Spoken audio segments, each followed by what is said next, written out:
এ আমার বাবা, তোমরা তো জানো না হযরতে বাইজিদ বুস্তামি রহমাতুল্লাহ আলাইহি এত বড় জগৎ বিখ্যাত ওলি কেমনে হলেন। উনি যখন মায়ের গর্ভে আসছেন, মায়ের পেটে আসছেন, ওই সময় তার বাবা মারা যায়। বাইজিদের বাবা মারা গেছে। বাইজিদের মা সন্তান জন্ম হওয়ার পর বাইজিদ যখন হাঁটা চলা করতে পারে, যখন কথা বলতে পারে, বাইজিদের মা হাতটা ধরে ডাক দেয়া কয়, সন্তান তোরে এবার দিন শিখতে হবে, আলেম হইতে হবে, ওলি হইতে হবে, আল্লাহকে চিনতে হবে, আখেরাত চিনতে হবে, আল্লাহকে বুঝতে হবে, আখেরাত বুঝতে হবে। চলো তোমাকে মাদ্রাসায় দিয়ে আসি, আলেমের কাছে দিয়ে আসি, যেন তুমি বড় আলেম হতে পারো। বাইজিদের মা হাতটা ধইরা এলাকার বড় মাদ্রাসা আল্লাহওয়ালা বুজুর্গ ওস্তাদের কাছে হাত ধরায় দিয়া বলে, ওস্তাদ ওর বাবার রেখে যাওয়া আমানত, ওর বাবা মৃত্যুর আগে আমার ওসিয়ত করে গেছে, বিবি গো আমি যদি মরেও যাই আমার সন্তানটারে মাদ্রাসায় পড়াইও, আমার সন্তানটারে দিন শিখায়ও। আমি আজকে ওর বাবার আমানত রক্ষা করার জন্য ওরে মাদ্রাসায় নিয়ে আসছি। ওস্তাদ আমার সন্তানটাকে দিন শিখান, কোরআন শিখান, হাদিস শিখান, তবে খবরদার খবরদার আমার সন্তান আলেম না হইলে কোনোদিন তারে ছুটি দিবেন না। চিৎকার মেরে কোন সুবহানাল্লাহ। উস্তাদ এই কথা শোনার পর বাইজিদ বুস্তামি রহমাতুল্লাহ আলাইকে খুব আদরের সাথে মহব্বতের সাথে দিন শিখাইতেছে। যেমন মা তেমন তার সন্তান। বাইজিদ বুস্তামি মাদ্রাসায় পড়তেছে। বলেন তো ছোট বাচ্চাদের দিলের মধ্যে মায়ের মমতা ভালোবাসা কম না বেশ? আবার মায়ের দিলের ভিতরে সন্তানের প্রতি আকর্ষণ কম না বেশ? কলিজার বাঁধন ছিঁড়া ধন একজন সন্তান। বাইজিদ কিছুদিন মাদ্রাসায় থাকার পর এবার যখন কোরআনের সবক নিয়েছে, বাইজিদ একদিন মার কাছে আসছে। মাকে ডাক দিয়া কয়, মা মা গো। মনে মনে ভাবে মা বলে ডাকতে পারি না, আমি আমার মাকে দেখি না। একা একাই মনের মধ্যে কল্পনা, আমি আমার মার কাছে যাব, মাকে মা বলে ডাকবো। মা গো একটা মহব্বতের ডাক আমি আমার মারে দিব, আমার তো দুনিয়ায় বাবা নাই, আমার মা ছাড়া আমার কেউ নাই। মাকে মার কাছে যাব। ছোট বাচ্চা দেখবেন বারবার বলে আম্মু যাব, আব্বু যাব, মার কাছে যাব। এই বাইজিদ বুস্তামি ওস্তাদের কাছে গিয়া ডাক দেখা, ওস্তাদ অনেক দিন পর আমার মাকে দেখতে মনে চাইছে, আমি আজকে একটু মার কাছে যাব, আমারে ছুটি দেন। ওস্তাদ ডাক দিয়া কয়, বাইজিদ ও বাইজিদ। ওস্তাদ মনে মনে ভাবে তার মায় তো বলছে আলেম না হইলে ছুটি দেওয়া যাবে না, এখন যদি না করে মন খারাপ করবে, বাচ্চাটা পড়াশোনায় ব্যাঘাত ঘটবে, আর যদি বলে ছুটি দিয়া দেয় মায়ের সাথে ওয়াদা খেলাপি হবে। এবার ওস্তাদ ডাক দিয়া কয়, বাইজিদ আমি তোমারে ছুটি দিতে পারি, শর্ত আছে একটা। কি শর্ত? কয় খোদার কোরআনের 20 পারা যদি তুমি মুখস্থ করে যেদিন আমার শোনাইতে পারবা, যেদিন 20 পারার হাফেজ হইবা, ওই দিন আমি ওস্তাদ তোমাকে মায়ের সাথে দেখা করার পারমিশন দিব। চিৎকার মেরে কান্না আল্লাহু আকবার। আরো জোরে বলেন আল্লাহু আকবার। 20 পারা যেদিন শুনাইতে পারবা, ওস্তাদের কথা শুই না বাইজিদ বুস্তামি আল্লাহর ওলি ছোট্ট বাচ্চা, শিশু বাচ্চা প্রাণপণ চেষ্টা করা আরম্ভ করে দিছে। যেই 20 পারা পড়তে 1 বছর সময় লাগে, ওই সবকটা বাচ্চাটা কয়েক সপ্তাহের ভিতরেই 20 পারা মুখস্থ করে ফেলাইছে। চিৎকার মেরে কন্যা আল্লাহু আকবার। এক বছরের সবক মাত্র কয়েক সপ্তাহের ভিতরে মুখস্থ করে ফেলেছে। মুখস্থ করে আবার ওস্তাদের কাছে গেছে। যা ডাক দিয়ে বলে, ওস্তাদ সবক দিছেন, সবক হয়ে গেছে, এবার আমার সবক নেন। ওস্তাদ দেখে এক পায়ে দাঁড়ায় 20 পারা শোনায়া দিস। সুবহানাল্লাহ জোরে কোন সবাই। কয় পারা শোনাইছে? কয় পারা? আরো জোরে বলেন না কয় পারা? আর আমাদের সন্তানরা শোনায় কয় পারা? আরো জোরে পান কয় পারা শোনায়? আমাদের সন্তানরা নাম শোনায় বিভিন্ন নায়কের নাম, বিভিন্ন গায়কের নাম, বিভিন্ন খেলোয়াড়ের নাম, বিভিন্ন দেখবেন সেলিব্রিটি যারা, ফালতু সেলিব্রিটি যারা, তাদের নাম জানে, অথচ আলেমের নাম জানে না, আল্লাহওয়ালার নাম জানে না, একজন নায়েবে নবীর নাম জানে না, একজন নবীর নাম জানে না। কথা ঠিক কি না? বাইজিদ বুস্তামির ওস্তাদ কয়, ঠিক আছে বাবা তোমারে ছুটি দিলাম, কিন্তু সকালে সকালে চলে আইসো আবার। বাইজিদ বুস্তামি বিকেল বেলা রওনা। যাইতে যাইতে মাকে মা বলে ডাক দিবে, মনের মধ্যে কত কল্পনা, দীর্ঘদিন পর মায়ের সাথে সাক্ষাৎ হবে। ছোট্ট বাচ্চা বিকেল বেলা হাঁটতে হাঁটতে সন্ধ্যা ঘনে আসছে, মায়ের দরজার সামনের মধ্যে দাঁড়ায় সালাম দিয়া কয়, মা মা গো আমি তোমার বাইজিদ এসেছি, দরজায় মা দরজা খোলো। ও মা দরজা খোলো। মা মা বলে যখন ডাক দিছে, একজন মায়ের কাছে মা ডাকটা শুনতে বলেন তো সবচাইতে বড় আকর্ষণীয় থাকে। একজন মায়ের কাছে মাতৃত্বের সুখের কাছে তামাম পৃথিবীর সকল সুখ হার মানায়। কথা ঠিক না ব্যাঠিক জোরে কান। ওরে মা কথাটি ছোট্ট অতি কিন্তু যেন ভাই, ওরে মা কথাটি ছোট্ট অতি কিন্তু যেন ভাই, মায়ের মতো আপনজনার এ ভুবনে নাই। রোগ বিছানায় শুয়ে মাগো যন্ত্রণাতে মরি, সান্ত্বনা পাই তোমার কথায় মাগো আর কিছুতে নাহি। চিৎকার মেরে কন্যা আল্লাহু আকবার। ও এলাকার মা বোনেরা মাগো দিনের কানে কথাটা শোনো মা, তুমি তো একজন মা, বাইজিদের মাও একজন মা। বাইজিদের মাকে বাইজিদ ডাক দেয়, মা আমি তোমার বাইজিদ মাদ্রাসার থেকে তোমার সাথে দেখা করতে আসছি। ও মা কতদিন হয়ে গেল তোমার চেহারা দেখি না মা, দরজা খুলো মা, তোমার কপালে একটা চুমু দিব, তোমার একবার গলাটা ঝরায় তোমার মা বলে ডাক দিব।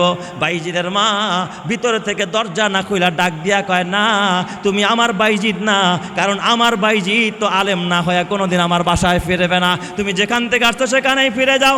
আমার বাইজিদ যেদিন আলেম হবে, যেদিন ওলি হবে, আল্লাহওয়ালা হবে, ওই দিন আমার বাইজিদ আমার ঘরে আসবে। তুমি আমার বাইজিদ না, তুমি এখন বাসার থেকে বের হয়ে যাও। এই কথা বলতে দেরি বাইজিদের বুঝতে বাকি নাই, আমার মা দরজা খুলবে না, সন্ধ্যা গনায় আসছে। তাড়াতাড়ি কইরা কানতে কানতে আবার মাদ্রাসার দিকে রওনা। ওস্তাদ ডাক দিয়া বলে, বাইজিদ ও বাবা কাঁদো কেন? কয় ওস্তাদ আমার মায় বলেছে সে নাকি আলেম সন্তান ছাড়া দরজা খুলবে না। আমি তো আলেম হতে পারি নাই, আল্লাহওয়ালা হতে পারি নাই। হুজুর আজকে থেকে ওয়াদা দিলাম আমি যতদিন আলেম না হব, আল্লাহর ওলি না হব, কসম দিয়া বললাম আমারে ছুটি দিবেন না, আমি আর কোনোদিন বাড়িতে যাব না। চিৎকার মেরে কান্না আল্লাহু আকবার। ইমানের পথে অবিচল থেকে আমার মরণ যেন হয়, তোমারই কাছে মিনতি আমার, মহামহিম দয়াময়। ইমানের পথে অবিচল থেকে আমার মরণ যেন হয়, ইমানের পথে অবিচল থেকে আমার মরণ যেন হয়। প্রতিদিন মিথ্যের মুখোমুখি হই, বেদিন ফাঁসে কেরা করে হইচই, আজাজিল এসে গোমরাহি সুর গানে করে তুলে মোহময়। ইমানের পথে অবিচল থেকে আমার মরণ যেন হয়, তোমারই কাছে মিনতি আমার, মহামহিম দয়াময়। ইমানের পথে অবিচল থেকে আমার মরণ যেন হয়। চিল্লা বলেন আমিন। হয় নাই আরো জোরে বলেন না আমিন। বাইজিদের মা সন্তানরে বের করে দিয়ে মা কিন্তু স্বাভাবিক থাকতে পারে না, যায় নামাজের ভিতরে যায় নামাজটা বিছায়া মা সেজদায় পড়ে হাউ মাউ করে কান্দে আর ডাক ডাক আল্লাহ। সন্তান দরজায় আসলো, দরজাটা খুলি না, আমি মা দরজা আটকায় রাখছি। আল্লাহ গো সন্তানের জন্য আমার দরজা বন্ধ রেখেছি, ও আরশের মালিক তোমার দরজা কিন্তু বন্ধ রাখো না। আল্লাহ আমি মা দরজা বন্ধ রেখেছি, তুমি কিন্তু দরজা বন্ধ রাখো না। আল্লাহ আমি মা সেজদায় পড়ে তোমার কাছে মিনতি সুরে বলতেছি, তুমি আমার বাইজিদের জন্য তোমার রহমতের দরজাটা খুলে দাও। চিৎকার মেরে কান্না আল্লাহু আকবার। আরো জোরে বলেন আল্লাহু আকবার। মা যখন এইভাবে চোখের পানি ফালায়া যায় নামাজের মধ্যে দোয়া আরম্ভ করছে, এই দিক দিয়া বাইজিৎ কয়েক যুগ পার হয়ে গেছে, বড় আলেম হয়ে গেছে, বড় অলি হয়ে গেছে। এই দিক দিয়া মা বুড়া হয়ে গেছে, বৃদ্ধা হয়ে গেছে, চোখের পাওয়ার কমে গেছে, ঘরে তো আর কেউ নাই। ওই দিক দিয়া বাইজিৎ রাতের বেলা একদিন তার ওস্তাদ ডাক দিয়া কয়, বাবা বাইজিৎ তুমি এখন আলেম হয়ে গেছে, আগামীকাল তোমার পাগড়ি পড়াবো। সুবহানাল্লাহ বলেন সবাই। এই যে আজকে আমরা ছাত্রদেরকে মাওলানাদেরকে পাগড়ি পড়াবো, কি বরকতের পাগড়ি, খেয়াল করেন বাবা। ডাক দেয়া বলে, বাইজিৎ রে ও বাইজিৎ আগামীকাল তোমার মাথায় সকালবেলা পাগড়ি পড়াবো, পাগড়ি পড়া তারপরে তুমি তোমার মায়ের কাছে গিয়া দেখা করবা আলেম হইয়া, অলি হইয়া। হজরতে বাইজিৎ বড় খুশি, সকালবেলা পাগড়ি পরা মায়ের সাথে সাক্ষাৎ করবে, রাতের বেলায় ওস্তাদ যখন ঘুমায়া রইছে ঘুমের ঘরে ওস্তাদ স্বপ্নে দেখে মদিনাওয়ালা নবী কামলেওয়ালা ওস্তাদের কাছে আসছে। মদিনার নবী ওস্তাদের কাছে আইসা বাইজিদের ওস্তাদের কাছে আইসা ডাক দিয়া কয়, বাইজিদের ওস্তাদ রে, খবরদার খবরদার, আমার বাইজিদের একটা পাগড়ি দিস না, আমার বাইজিদের একটা পাগড়ি দিলে হবে না, শুধু এলেমের পাগড়ি দিলে হবে না, আমার বাইজিদের মারেফাতের পাগড়ি দিয়া দিস, ওয়ালায়াতের পাগড়ি দিয়া দিস, তোর খেলাফতটা দিয়া দিস। আমি আজকে থেকে আমার বাইজিদের মাথায় আমি শুধুমাত্র এলেমের পাগড়ি না, আমি অলির পাগড়িও আমার বাইজিদের মাথায় দেখতে চাই। চিৎকার মেরে কন্যা সুবহানাল্লাহ, নারায়ে তাকবীর। দুইটা পাগড়ি দিবি, একটা এলেমের পাগড়ি আর একটা হলো ওয়ালায়াতের পাগড়ি, ওলি হওয়ার পাগড়ি। এই দুইটা পাগড়ি পড়ায়া দিবি। ওস্তাদ সকাল হতে না হতে বাইজিদের মাথার মধ্যে গিয়া দুইটা পাগড়ি পড়ায়া দিছে, একটা এলেমের পাগড়ি আর একটা হলো মারেফাতের পাগড়ি, ওয়ালায়াতের পাগড়ি, ওলি হয়ে গেছে। সুবহানাল্লাহ জোরে কোন সবাই। আর পাগড়ি পড়ায়া দিয়া ডাক দিয়া কয়, বাইজিদ যাও যাও, এবার মায়ের কাছে যাও। বাইজিদ এবার মায়ের কাছে আইসা দরজায় এসে আবার ডাক দিছে, মা দরজা খোলো গো মা, আমি তোমার বাইজিদ এসেছি। মা বাইজিদের ডাক শুই না, মা সাথে সাথে কয়েক যুগ পর যখন সন্তান আলেম হইয়া পাগড়ি পরা যখন আসছে, মা উঠা দাঁড়াইছে। দাঁড়া কয়, কই রে বাবা? বাইজিদ সামনে আয়, হাতটা বাড়ায় দেয়। হাতটা মা ধইরা সন্তানকে বুকে জড়াইয়া কপালে চুমু খায়, মা হাতের মধ্যে চুমু খায়। আর ডাক দিয়া বলে, বাবা বাইজিদ, এতদিন পর তুই আমার স্বপ্ন পুরা করছস, তোর বাবার রেখে যাওয়া আমানত আমি পুরা করতে পারছি। ও বাবা বাইজিদ, তুই একটা কাজ কর, তুই তো এখন আলেম বড় ওলি, যা বাবা যা, আমি মায়ের জন্য এক বদনা ওজুর পানি লয় আয়, আমি মা আগে শুকরিয়া আদায় করব, তোর বাবার রেখে যাওয়া আমানত যে আমি রক্ষা করতে পারছি। ও বাবা বাইজিদ, তুই তো জানোস না, তুই যখন আমি মায়ের পেটে ছিলি, তোর বাবা ইন্তেকালের আগে আমারে বইলা গেছে, বিবি গো, এই গর্বের সন্তান তোমার কাছে আমার, সন্তানটারে দিন শিখায়, মাদ্রাসায় পড়ায়, কোরআন শিখায়, সন্তানটাকে আলেম বানায়। ও বাইজিদ, আজকে আমি তোর বাবার রেখে যাওয়া আমানত রক্ষা করতে পেরেছি, আমি তোর বাবার আমানত রক্ষা করতে পেরেছি। আমি 2 রাকাত শুকরিয়ার নামাজ আদায় করে আমি রব্বুল আলামিনের শুকরিয়া আদায় করব। ও বাইজিদ, তুই তো জানোস না, বাইজিদ রে, বাইজিদ যখন ওজুর পানি আইনা দেয়, ওজুর পানি আইনা দেওয়ার পর মা ওজু বানাইয়া ডাক দিয়া কয়, বাবা বাইজিদ যায় নামাজটা বিছায়া দে, আমি মা একটু নামাজ আদায় করব।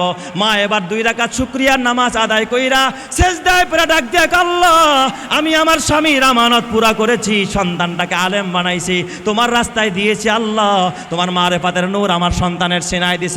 ওগো রব্বুল আলামিন, আমি তোমার কাছে একটা ফরিয়াদ করি, আল্লাহ তুমি মেহেরবানি করে কিয়ামতের ময়দানে আমি যখন আমার স্বামীর সামনে দাঁড়াবো, স্বামীকে বলবো, স্বামী হে, এই নেন আপনার আমানত আমি রক্ষা করেছি। ও আল্লাহ, তুমি আমার এই দোয়াকে কবুল করো, আল্লাহ তুমি মেহেরবানি করে এই মুহূর্তে আমারে মরণ দিয়ে দাও, কারণ আমার সন্তান আমার খেদমত করবে। আমি চাই না আমার সন্তান খেদমত করুক, আমি চাই আমার সন্তান যেন আল্লাহর গোলামি করে, রবের গোলামি করে, আমার সন্তান যেন দিনের পথে কোরবানি হয়ে যায়। আমি মায়ের পিছনে বসে থাকবে, আমি মা অসুস্থ, এটা আমি চাই না। আল্লাহ তুমি আমার এখন মরণ দিয়ে দাও। বাইজিদের মা হাত তুইলা যখন আল্লাহর কাছে দোয়া করেছে, ওই সেজদারত অবস্থায় আল্লাহ তাআলা বাইজিদের মাকে ওখানেই মরণ দিয়া জান্নাতি বানায়া দিছে। চিৎকার মেরে কন্যা আল্লাহু আকবার। এ আমার বাবা, কারো মরণ হয় মদের বিছনায়, কারো মরণ হয় জুয়ার আসরে, কারো মরণ হয় হসপিটালে, আবার কারো মরণ হয় সেজদারত অবস্থায়। এই জন্য আমার বাবা, সন্তানরে আলেম বানাও, এলেম শিখাও, কোরআনের হাফেজ বানাও, নিজে আলেম হও, আলেমের বন্ধু হয়ে যাও, আলেমকে সহযোগিতা করো। তোমাকে আমাকে যিনি ভালোবাসবেন চিল্লায়া বলেন তিনি কে? এ আমার বাবা, আমি বিদায়ের পথে এখন এই বিদায় নিব। পৃথিবীর সেরা মাতারা যারা সন্তানকে দিন শিখাইছে, তুমি দিন শিখাও নাই, সন্তানদের টিকটক শিখাইছো। এই যে একজন টিকটকারের কথা ফেসবুকে সামাজিক যোগাযোগ মাধ্যমে ভাইরাল হয়েছে, বীরহত্তর ময়মনসিংহের এক যুবক, নাম তার রিপন নামের একজন টিকটকার। টিকটক কইরা বিভিন্ন রকমের ইউটিউবার বিভিন্ন রকমের কন্টেন্ট তৈরি কইরা তারপরে পয়সা কামাইতো, এখন বড় লোক হয়েছে, আলাদা ঘর করেছে, বিল্ডিং করেছে, কিন্তু তার মা, বুড়ি মা, অসহায় মানুষ, মানুষের দুয়ারে হাত পাতে, মানুষের দুয়ারে গিয়া ভিক্ষা করে, মায়ের খবর নেয় না। এই কন্টেন্ট ক্রিয়েটর সে মানুষের কাছে গিয়া বিভিন্ন বিনোদন দিয়া ইউটিউব থেকে বৈধ হোক আর অবৈধ হোক পয়সা উপার্জন করে বড় লোক হয়ে গেছে, মায়ের খবর নেয় না। অথচ তারা এখন নাকি সমাজের সেলিব্রিটি। আজকে দেখতে ইসলাম পত্র পত্রিকা, প্রথম আলো মতো পত্রিকা তাকে নিয়ে নিউজ করে। এই টিকটকার যখন এই কথা করে বলেছে, বিভিন্ন সাংবাদিক গিয়া এই রিপনের মায়ের কাছে গিয়া সাক্ষাৎকার নিয়েছে। রিপনের মা কি অবস্থা? আমার রিপন এখন বড়লোক মানুষ, সে বিল্ডিংয়ের ভিতরে থাকে, এসি লাগাইছে ঘরের মধ্যে, আমি মা কাম করে খাই। আমার বাবা, ওর বাবা এখন মানুষের বাড়িতে কাজ করে বেড়ায়, মায়ের খবর নেয় না, বাবার খবর নেয় না। আমরা বড় অসহায় সাংবাদিকদের প্রচারের কারণে। এবার আবার রিপন তার মা বাবারে ধইরা একটু মায়া কান্না করেছে মানুষের কাছে একটু জনপ্রিয়তা অর্জন করার জন্য। কসম আল্লাহর কসম দিয়া বলি, তোমার সন্তান যদি আলেম হয়ে সেলিব্রিটি হয়ে যায়, বড় লোক হয়ে যায়, কসম আল্লাহর একজন আলেম সন্তান কোনোদিন মা বাবাকে অবহেলা করে না। কথা ঠিক না বেঠিক? জোরে কান। এই জন্য আমার বাবা, খবরদার খবরদার, তোমার একটা সন্তান মাদ্রাসায় দাও, মাদ্রাসায় দিতে পারো নাই, একজন এতিমের খরচ দাও, একটা এতিমদের জন্য থাকার জায়গা করে দাও, কোরআনের ঘর বানায়া দাও। তোমার মৃত্যুর পরে যিনি জান্নাতের বাগান বানায়া দিবেন তিনি কে? বলেন তো আমার আল্লাহ পারে কি পারে না? এই জন্য আমার যুবক ভাই, তোমার সন্তানের জন্য দামি ফ্ল্যাট বানাইলা, ওই ফ্ল্যাটের মধ্যে গুনাহ হয়, টেলিভিশন চলে, ছায়া ছবি চলে, বিভিন্ন গান বাজনা চলে। তুমি একটা এতিমখানা বানাও, একটা মাদ্রাসা বানাও, একটা হেফজখানা বানাও, একটা কোরআনের ঘর বানায় দাও। আমি কসম দিয়া বলি, এই কোরআনের ঘরের মধ্যে যত কোরআনের তেলাওয়াত হবে, যত তাহাজ্জুদের নামাজ হবে, যত সেজদা হবে, যত নেক আমল হবে, এর একটা অংশ আল্লাহ তাআলা তোমার কবরে পৌঁছায়া দিবে। কথা ঠিক কি না? এ আমার বাবা, তামাম পৃথিবীর ভিতরে তোমরা জানো, ওই যে একজন টিকটকার মায়ের খবর নেয় না, কিন্তু একজন হাফেজে কোরআন মায়ের কতটা খবর নেয়। একজন হাফেজে কোরআন তার জীবন বাজি রেখা মায়ের খরচ চালায়। তার মা প্যারালাইসিস, একজন হাফেজে কোরআন প্যারালাইসিস মাকে চিকিৎসা করানোর জন্য হাফেজে কোরআন তার কিডনি বিক্রি করে দিয়েছে। আমার মায়ের চিকিৎসা করো, আমার মাকে আমি চিকিৎসা করাইতে চাই। আমার মাকে গোসল করায় দেয় ওই হাফেজে কোরআন সন্তান, মায়ের মলমূত্র পরিষ্কার করে। এই সন্তানের সাক্ষাৎকার আমি পেয়েছি। হাফেজে কোরআন বলে, একদিকে আমার মা, একদিকে আমার জান্নাত। আমার মা ঠিক তো আমার জান্নাত ঠিক, আমার মা খুশি তো জান্নাত রেডি, আমার মা বেজার তো জাহান্নাম রেডি। কোনো মানুষ যদি মা বাবারে খুশি রাখে, তার জন্য জান্নাত রেডি রাখবেন যিনি, তিনি কে? এই জন্য আমার যুবক ভাই, তোমার মায়ের নামে, তোমার বাবার নামে, তোমার আখিরাতের জন্য একটা হেফজখানা বানায়া দাও। রাত্র 3টা বাজে হেফজখানার ছেলেরা কোরআন পড়ে, রাত্র 3টায় তাহাজ্জুদের নামাজ পড়ে। এই যে আপনারা যেখানে বসে আছেন, মসজিদের দক্ষিণ পাশে এই যে একটা বিশাল জায়গা আছে, খালি জায়গা, এখানে একটা বিশাল ভবন হবে। শুরুতেই হেফজখানা হবে, ওযুখানা হবে, নামাজের জায়গা হবে, তাহাজ্জুদের জায়গা হবে, যেখানে ইবাদতের জায়গা হবে। এ যুবক ভাই, এখানে হেফজখানা হবে, মডেল হেফজখানা হবে, কোরআনের তেলাওয়াত হবে, তাহাজ্জুদের নামাজ হবে।